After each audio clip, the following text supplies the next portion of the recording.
23 de outubro de 2006, Torre Inclinada, Vale de Yosemite. Alpinista de 47 anos, está a 150 metros do chão. O sol da tarde aquece seu rosto, suas mãos machucadas após um dia difícil de trabalho. Abaixo, o vale se estende sob a luz do outono.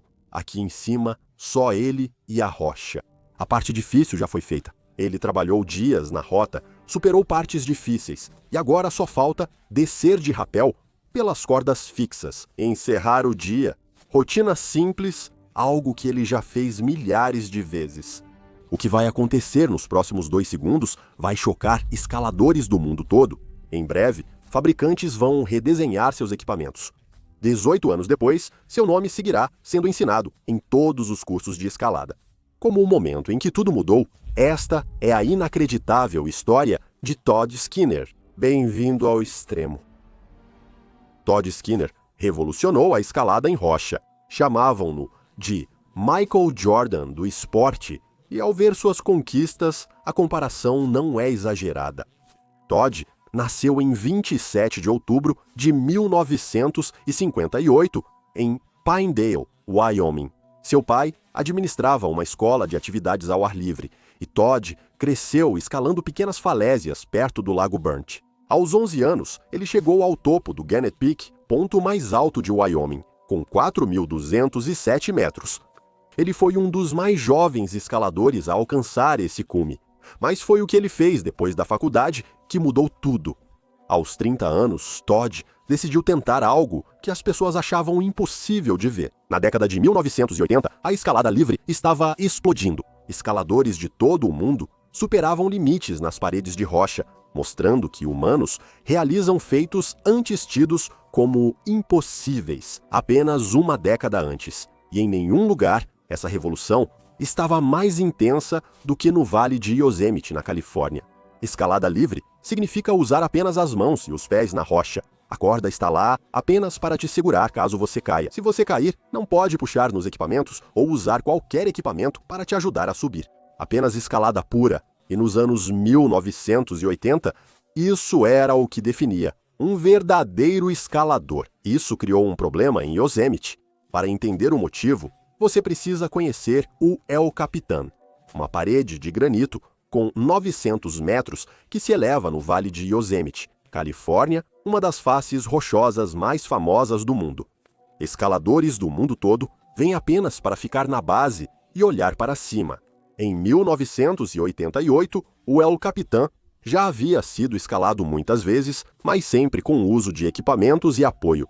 Você usou equipamentos para subir na rocha, não apenas as mãos e os pés. A dúvida era se alguém conseguiria escalar o El Capitan em livre, mas a maioria achava que não. A parede era grande, difícil e exigente. As seções mais difíceis eram classificadas como 5.13, significando dificuldade brutal, quase impossível, mantida por centenas de metros. Muitos escaladores concordavam que era impossível, mas Todd tinha algo diferente a dizer, algo que significava reescrever o que os escaladores acreditavam ser possível. Desvio no trem do caos. Toda semana no Patreon, compartilho conteúdo exclusivo, vídeos, análises do que aconteceu ou histórias pessoais que não estão no YouTube. Se quiser ir aos bastidores comigo, junte-se ao Extreme, no Patreon. Te vejo lá. Em 1988, Todd e Paula Piana iniciaram a escalada livre da Saloff Wall, uma das vias mais famosas do El Capitan.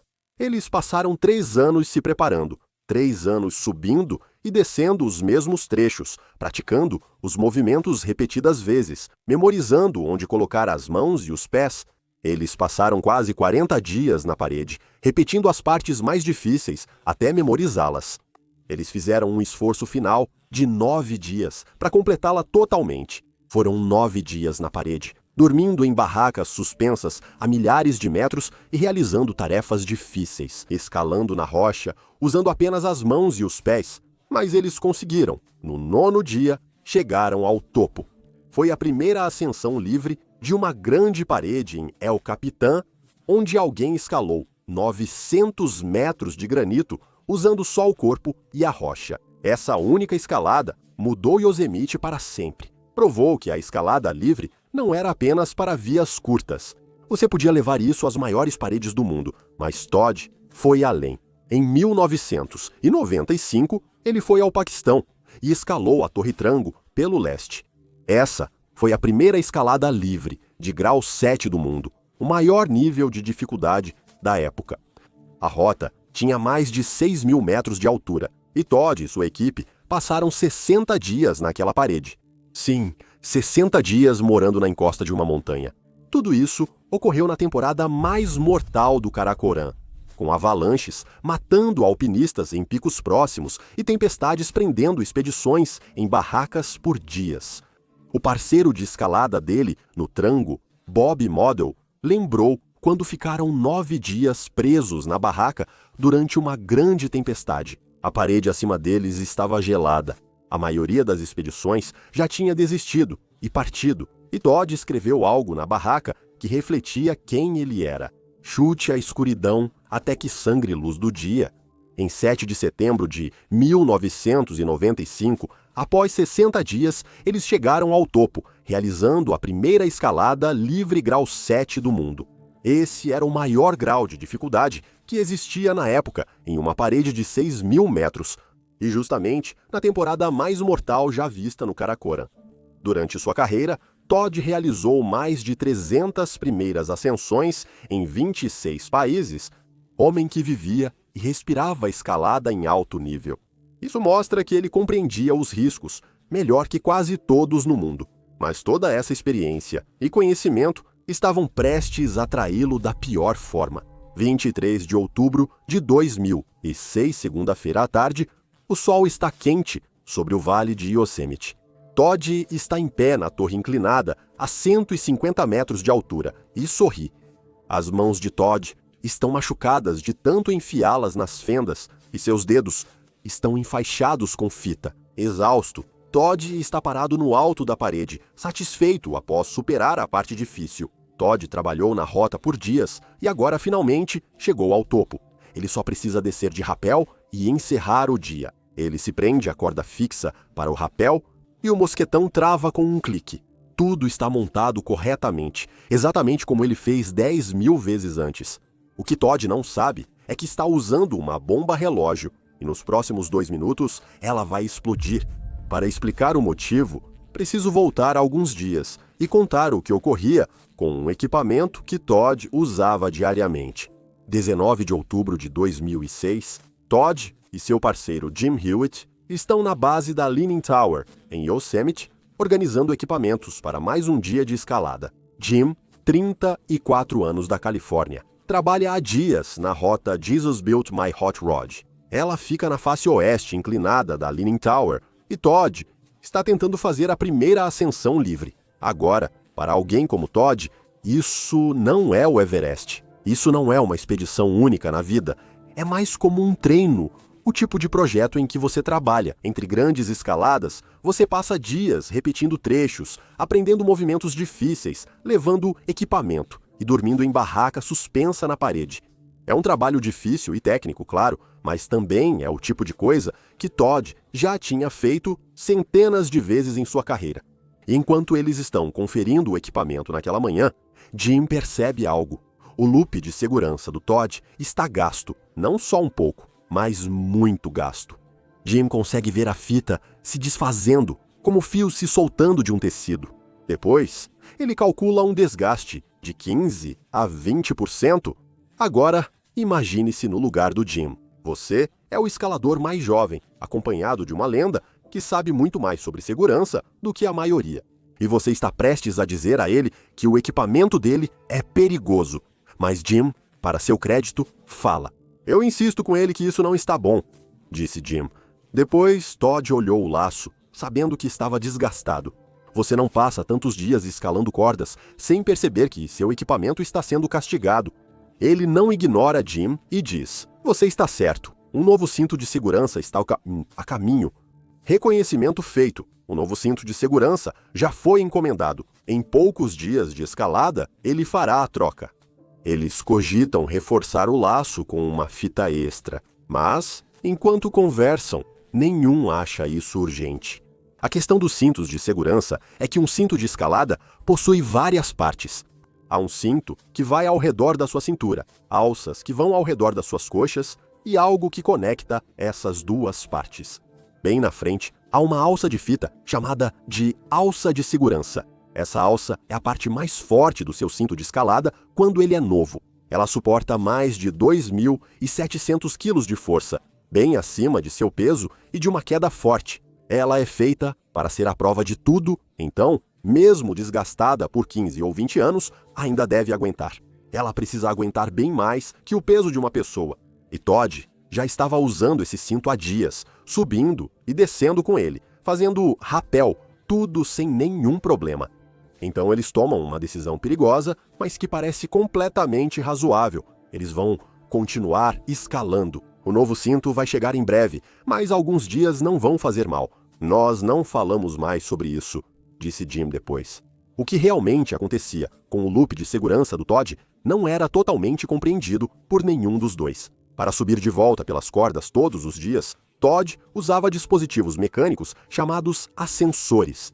Eles prendem-se à corda e deslizam apenas para cima, permitindo subir sem se puxar. Mão sobre mão, Todd mantinha os dois ascensores presos ao cinto de segurança. Passar a fita pelo loop de segurança chama-se nó de alça, girth hitch. Pegue a fita, passe por dentro dela e ela trava. E quando você prende algo ao seu loop de segurança dessa forma, o loop não pode mais girar, ele fica travado em uma posição. Então era isso. Todd escalava milhares de metros de corda por vários dias. Os ascensores estão presos ao loop de segurança dele e toda vez que ele sobe, esses encaixes ficam esfregando exatamente no mesmo ponto desse loop repetidamente, como uma corda serrando outra corda milhares de vezes dia após dia. Ainda pior, o ponto onde esse desgaste estava acontecendo provavelmente ficava escondido debaixo das perneiras, a parte do arnês que você não consegue ver facilmente quando está usando. Seria preciso remover todo o equipamento e inspecionar para ver como estava ruim. E com dias de trabalho de escalada, o atrito constante estava cortando a fita fio por fio, linha por linha. Nos 4 dias seguintes, Todd e Jim seguiram trabalhando na rota. 20, 21 e 22 de outubro, escalando, descendo e puxando equipamento.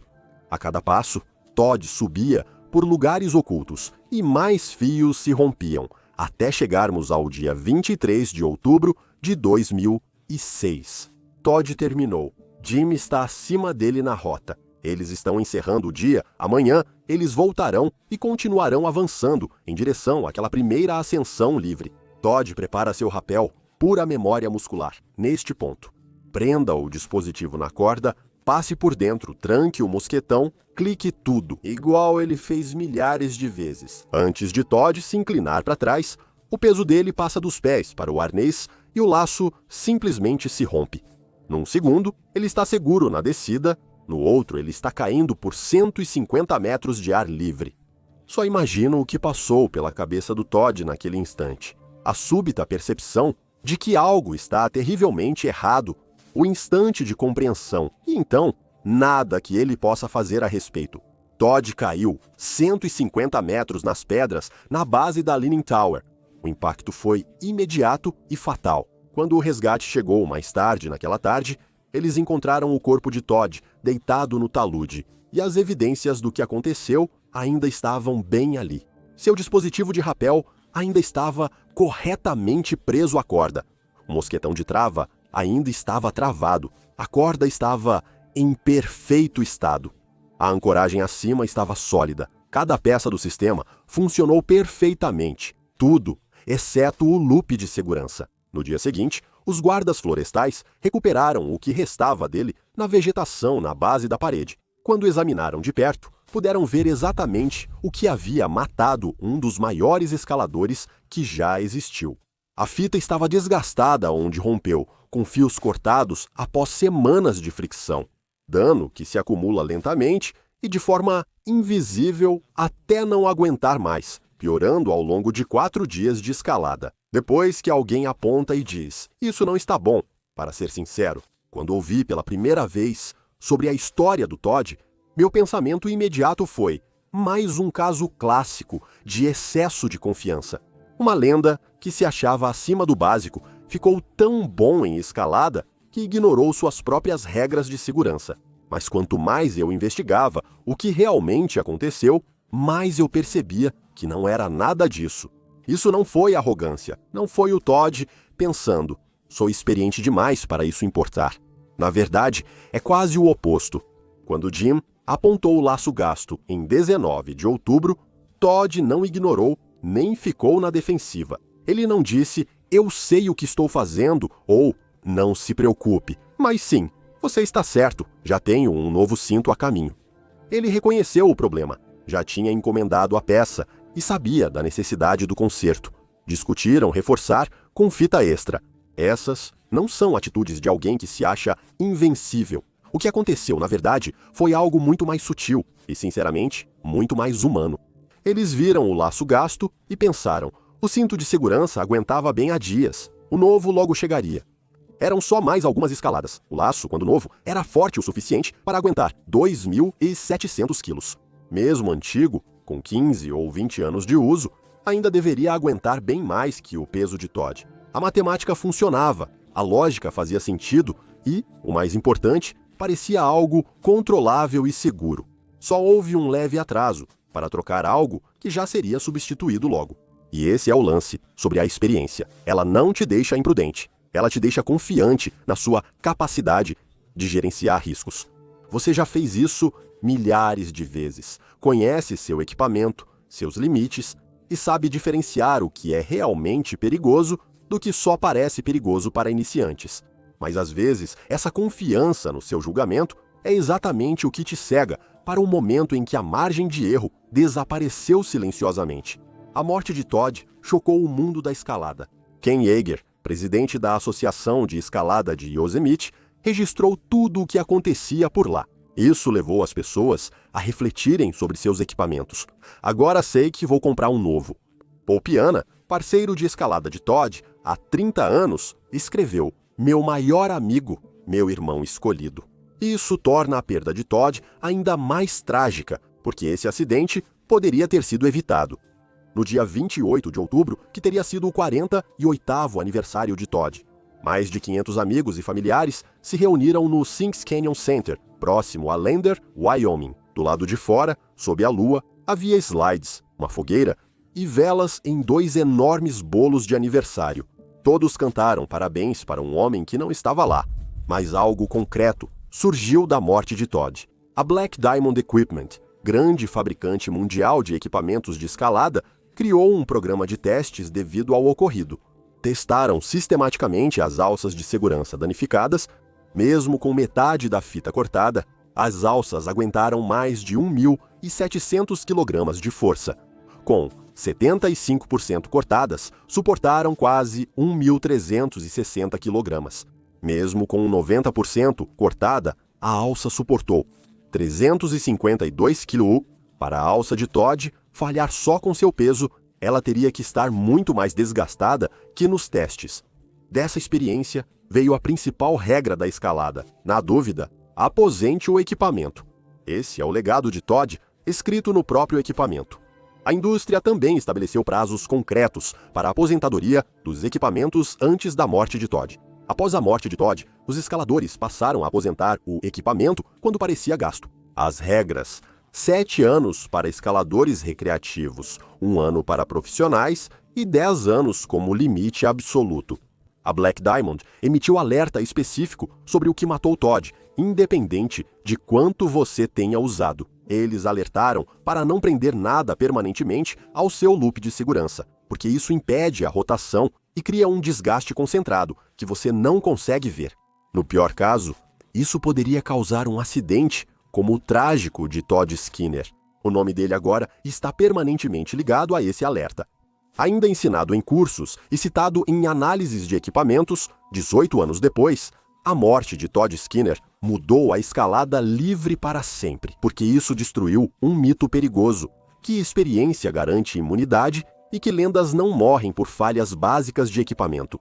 O mito de que escalar com equipamento gasto é seguro se você sabe o que faz. O Michael Jordan da escalada morreu fazendo algo que ele já tinha feito 10.000 vezes. Não porque ele não soubesse o que estava fazendo, mas porque saber o certo nem sempre é suficiente quando você está cansado, focado na escalada ou já escapou disso antes. Obrigado por assistir e até a próxima. Seja ousado e viva com coragem.